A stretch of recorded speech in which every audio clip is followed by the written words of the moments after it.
The world is becoming a smaller place. Everywhere you look, that fact is visible.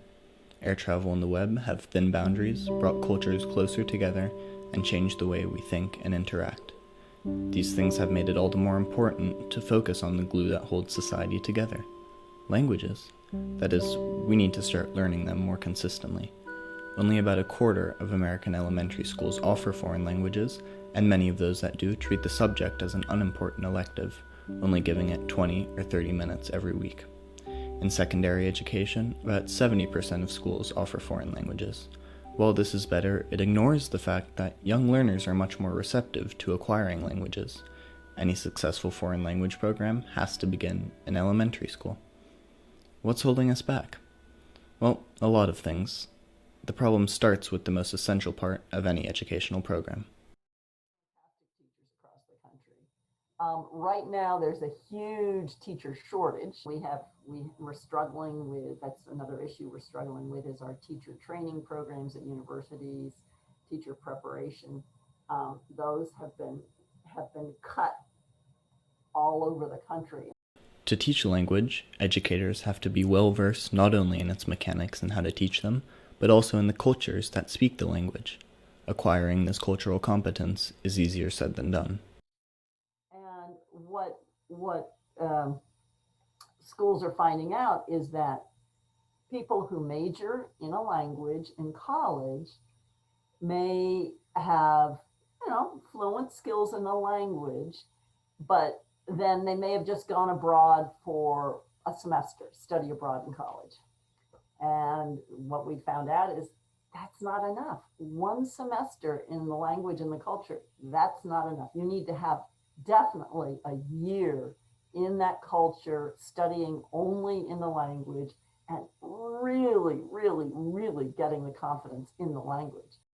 One possible workaround to the issue is to bring in native speakers to teach their languages. Many school districts across the country have these arrangements with other countries to bring in language teachers. And so either the state brings them in, French teachers, sometimes from West Africa, sometimes from France, sometimes from Canada, to teach in their districts, in their state. However, this isn't a complete solution, because the process of getting a visa is much too complicated to coordinate on a large scale. Foreign language teachers have to be homegrown, which creates an unfortunate paradox. We don't even have enough homegrown teachers. And one of the reasons for that is the pipeline. Okay, so where would homegrown teachers come from? They need to come from really, really strong language programs, ideally starting in elementary school, and get these kids off, in a good start, going through high school and then in college. Unfortunately, the teacher shortage is not the only obstacle facing foreign language education. In addition to teacher shortages at the school level, standardized tests fight foreign languages at the state level. The No Child Left Behind Act, signed into law in 2001 by then-President George Bush, is the primary driver behind this resistance. It dictated that schools have to test students in reading and mathematics in grades 3 through 8, as well as in high school. Creating these standardized tests as the only way for states to evaluate schools led to more and more time being allocated towards reading and mathematics, and away from other subjects. Foreign languages suffered. In elementary school, basically, all of our time was spent, at least all I can remember, it was spent on math, history, and English, which are the three that we were standardized testing on. And then I think once every week at best, it might have even been once every 2 weeks, but there would be one day in that week where we would spend 45 minutes in a club that we choose. And that would be I don't know, the time that we would do language or art or whatever. Today, the No Child Left Behind Act has been replaced. States may now consider other factors, such as course offerings and school safety, when evaluating schools. However, the sidelining of foreign languages has continued. Neither of these obstacles, though, are the true root of the problem. The root is that the American public doesn't realize the importance of multilingualism, unlike the residents of other countries. Yeah! I think it is really important, as it's not about only about the language, but also about cultures and getting to know other cultures. Because I think language transforms a lot that is inherited in cultures, that is kind of implicit. Yeah. So I think it's not only about learning a foreign language, but it's about like the bigger picture. It's only natural that foreign languages are sidelined if the American public doesn't express a desire for them to be taught more seriously. But why should we care? Well, there are actually a lot of reasons. Die Kinder, wenn die Jungen andere Sprachen lernen, lernen sie halt auch, was andere Kulturen heißen, werden offener gegenüber auch anderen Sachen und vielleicht auch anpassungsfähiger. Ich denke, das bringt nicht nur sprachliche Kompetenz, sondern auch Persönlichkeitsentwicklung. I think intercultural communication is so extremely important for politics, for economy, for just for fun actually as well. I think I can learn so much from different people from different countries. And this cultural understanding extends to a concrete cognitive level, something called our tolerance of ambiguity. The ability to stay calm when faced with an unknown situation is heightened. This happens constantly when learning a language. In conversation, we're bound to come across unfamiliar words and structures, and to respond we have to look to the person and not their words to understand what they're saying. But cultural understanding is just one benefit of learning a language. Research has widely shown that our cognitive capabilities are markedly improved as well. Memory, as well as decision-making, attention, and general intelligence are improved.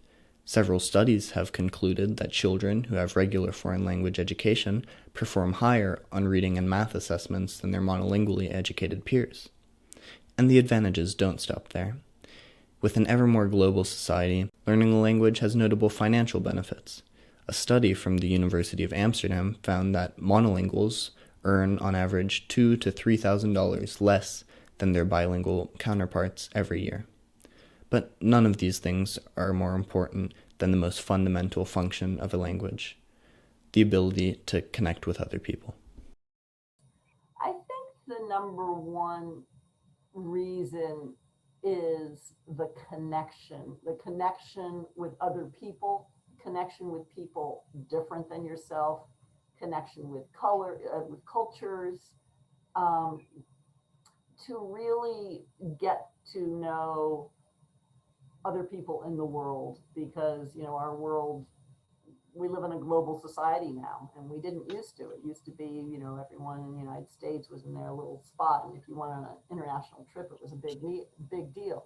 Now we're just so connected that we need to be able to communicate with people around the world.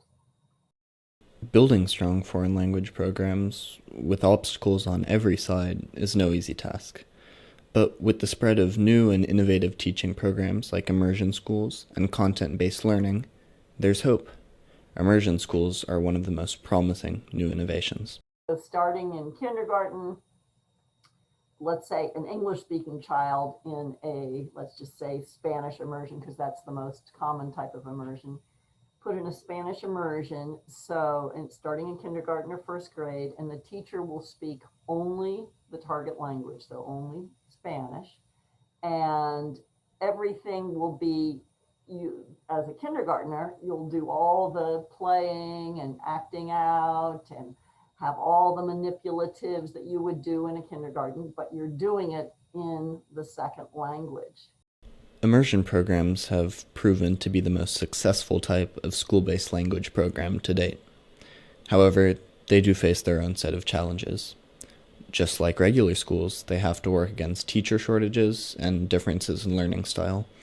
But in addition to that, it's close to impossible to transition regular schools into immersion schools, given the very different structure of the two institutions.